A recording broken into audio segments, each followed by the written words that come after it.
Hey, What are you up to? I finished my Star Destroyer. How beautiful is it? That's pretty epic. How long did it take you? This has taken me since Christmas. Slow and steady. Bam. Look at that. Isn't that the most beautiful thing you've seen? Yeah. So how big is that book? It's a thick book with 500 pages and over 1,000 individual cells of instructions. The book's almost as good as the model. So I was thinking, this is an episode for Archimarathon. What I love more than many things are Lego instructions. The ability to communicate complex ideas without using words. Roll intro.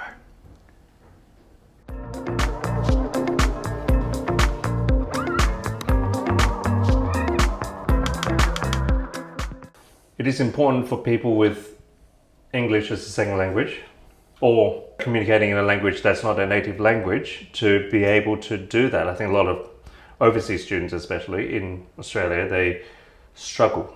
They really worry about their verbal presentation. So I often say, just draw it. Yeah. What? But what does that mean? What does just draw it mean? Yeah, so you hear a lot of people saying just diagram it out. What the hell does that mean? What do you mean by just diagram it out? I like the idea of taking it back to basic principles. So one of them being the Lego instruction, one being the IKEA instruction, and the next one being the airline safety card.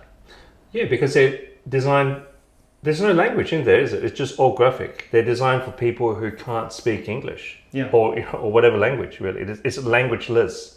So if you're getting on an international flight, if you run that airline company, you have no idea where this person is from, what languages they speak. So you need to, and you've got obligations to communicate to them, what are the safety protocols. So you need to do that without words. So that means that there's a whole heap of thinking that has to go into making it very didactic, which I love. So I think, and we've talked about this before, that if you can design a presentation that is so visually clear that you don't have to speak, doesn't mean you don't have to speak, it just takes the pressure off being verbally convincing. When I was at university, one lecturer got us to pin up and then we weren't allowed to present our own scheme. Oh yeah, that's a classic trick though. Yeah, so the lecturer just says, hey, you are presenting this scheme, and then the person's got to get up and go, oh, okay, well, this is about these things. I think if you design your graphics in such a way where you can just go, there's an equal sign at the bottom.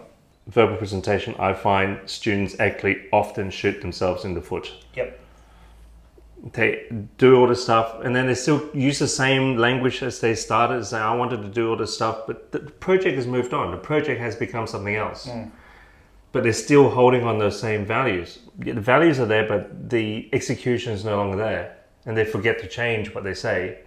So we just end up going, well, actually, no, your project's doing that now, but you're saying this, so you have no control over the project. So sometimes it's actually better if they just didn't speak. A lot of Japanese architects, I'd say, just don't talk.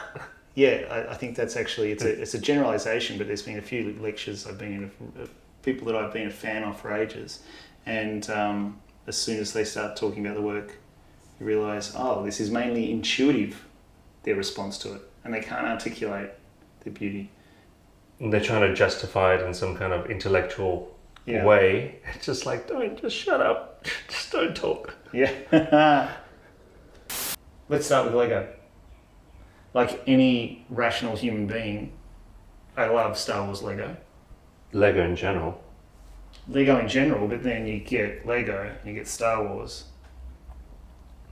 By the power of Grayskull. But what's interesting is the Lego Star Wars team in Denmark, there's 10 designers in the team, but there's 3 graphic designers. Oh. So that shows that how important it is to be able to communicate very complex ideas very simply. Sorry, I just need to fix this. Kevin bumped it. So if you look at Lego instructions, They basically give you a kit of parts and then they show you only what is relevant to get you to the next stage. There's something really, really useful about that in terms of trying to convince somebody of your design. I need to convince you at this point. We've got it. Okay, it faces north. You all got that? Cool. And you get on to the next point. If you unload a whole heap of sophisticated information at one time, guess what? Everybody gets confused and then some arsehole zooms in one little bit. So what you're trying to say is the step-by-step instruction is very important. Mm-hmm. So often in the form making, going back to our what, why, how episode, the what part is the architectural move. So yes, here's the site. It's the site boundary. We take the full size, we extrude up, and then we cut it in half. Then we have made a wedge or something. You know, each of these is a step. It's an incremental step. Right, so it's like a Lego, right? So you go step 1, you do this, step 2, then this, step 3, then that. And each of those steps you can almost give an explanation as to why am I doing that? I'm extruding that to the same height as all the buildings around.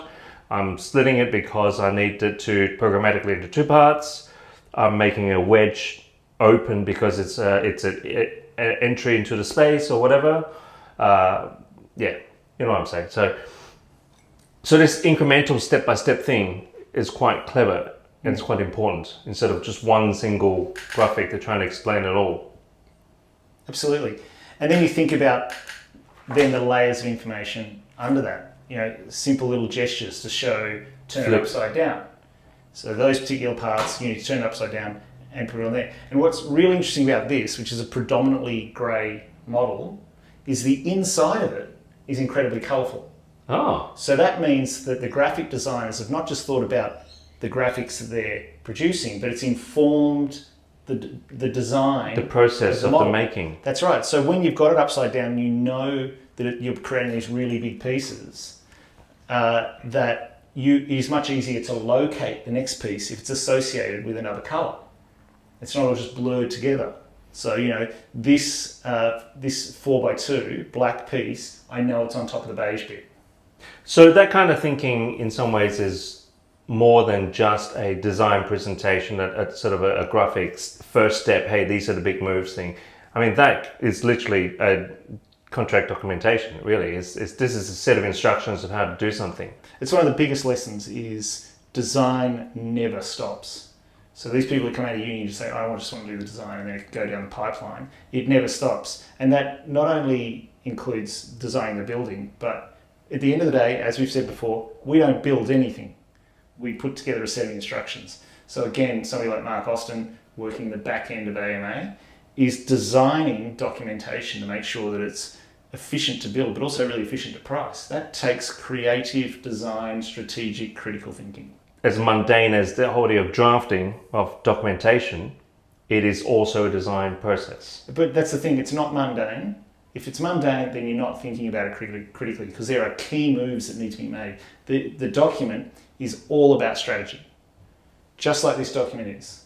It's about getting you efficiently from one end of the process to the other.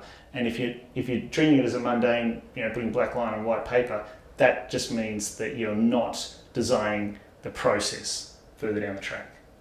It's creative, critical design thinking. I need some beers. You smashed that already. Only half. Oh, you said I want some beers. It's like we just opened one and you're like, right, Plural. I've done that. I need to go akimbo. Modern Warfare 2 style, go akimbo. Yeah, where's the second mug? Oh, you're going akimbo that way, are you? I'm just going for my cats. IKEA. IKEA, same thing, isn't it? It's a huge company that sells things that aren't fully fabricated. So part of their saving money for their consumer is that the consumer puts it together. Therefore, they have to have very pared down instructions. It's the thing we always say, that to create a sense of simplicity takes the greatest effort. I always look at IKEA instructions, black lines, white paper, as simple as you can possibly get it, but delivering exactly the information you need. That actually takes a huge amount of time to organise that information. got to be lost in the fog of war and sketch it out a lot to make it as clear as possible. You've got to work through it. That stuff's hard. Allen key. And that's all you need, an Allen key. Well, and then that goes back to documentation as well, or buildability. That goes back to buildability. So not just thinking about the product and the design, but how the product and design are put together to last 6 weeks before it all collapses. Don't sue me. One of my favourite things when travelling is looking at the airline safety cards. You know, all airlines are the same and they're all different as well. You know what I mean? Like they all are following the same recipe, but depending on which country they come from, just there's weirdness. And the same thing happens in the airline safety cards. A lot of them have some really weird graphics though. And they're very dated too. It's like no electronic goods. It'll be like a Game Boy. Yeah. And there'll be like a Mogwai. Yeah. You see that one? I think Qantas is it? I don't know. I think I've seen a few. I've seen it recently. With Mogwai. Yeah. From the Gremlins. Yeah. Don't feed the Gremlins. No, I don't think it's from Gremlins. It's an actual toy. It's this Furbies, they're called. I don't know how I know that. I think they're called Furbies and they're animated little things, but they look like Gremlins. Oh, okay. Yeah. Wrong decade. Is that what they're called? Furby? Leave a comment. What? Mogwai. I don't know, some Chinese word. Axonometric drawings where it stages to show development. So we use this on a very difficult site for our apartment building that's being built at the moment called Terrace House, which will be finished in about July. And to show council how this is a really difficult site to develop, we're being very sensitive with how we're dealing with overlays and with neighbours. So we showed just this build-up of like, here's an empty site, here's how high we're allowed to go, here's how we have to push the tops in to fit with council, here's some sensitive edge conditioning with some neighbours we've pulled in, we've cut through light wells, and we just did it stage by stage by stage. And minimal text. Oh, no text. Like you just sort of you just show the meterage, similar to to IKEA, where you might have key numbers. And sad faces. Yeah. Oh, we use that a lot. You know, in diagrams, things like that. Use this is a bad outcome, smiley, this is a good outcome. Or ticks or crosses. Just keep things really simple. Let's not do it this way. But this goes back to other episodes where it's like draw out the things you don't want to do as well. So you can explain why. Exactly. You can see it. And so then you end up with these points of agreement.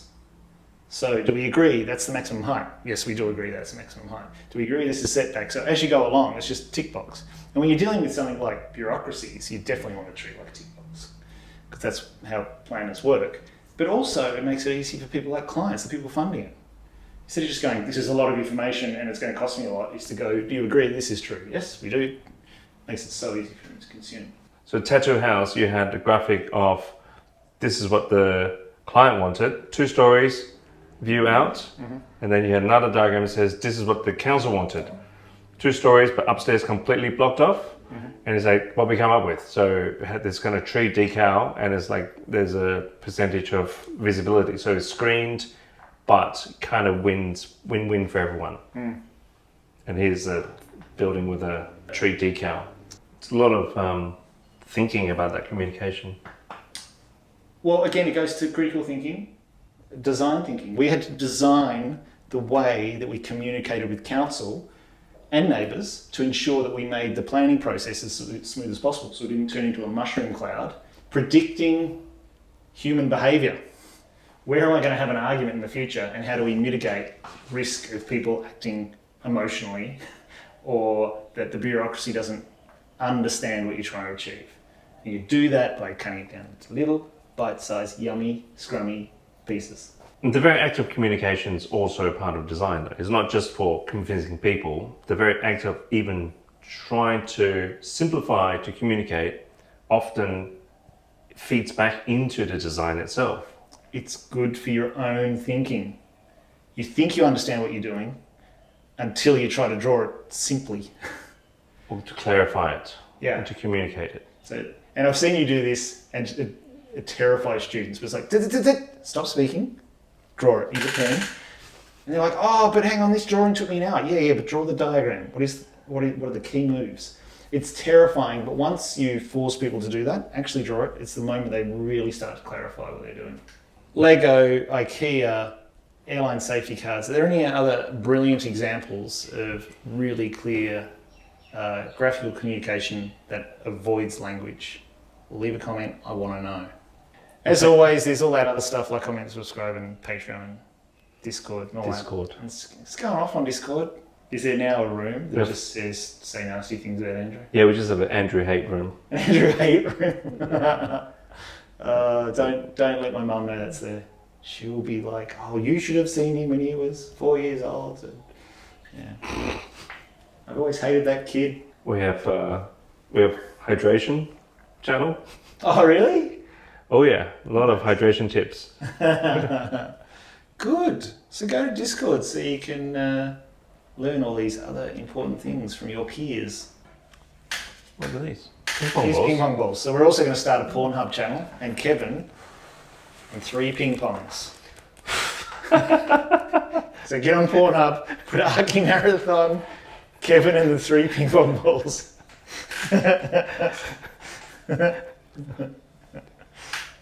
We got 2 cups. Oh, 2 idiots and 2 cups. Oh wow, that's impressive. Do it again. Ooh, that's good. Do it for longer.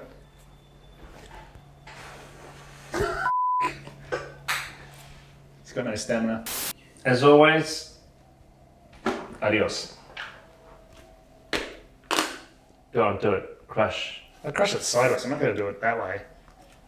That would hurt my nog. You got a huge nog. Ow! Oh, there's a new Discord room. Andrew's huge nog.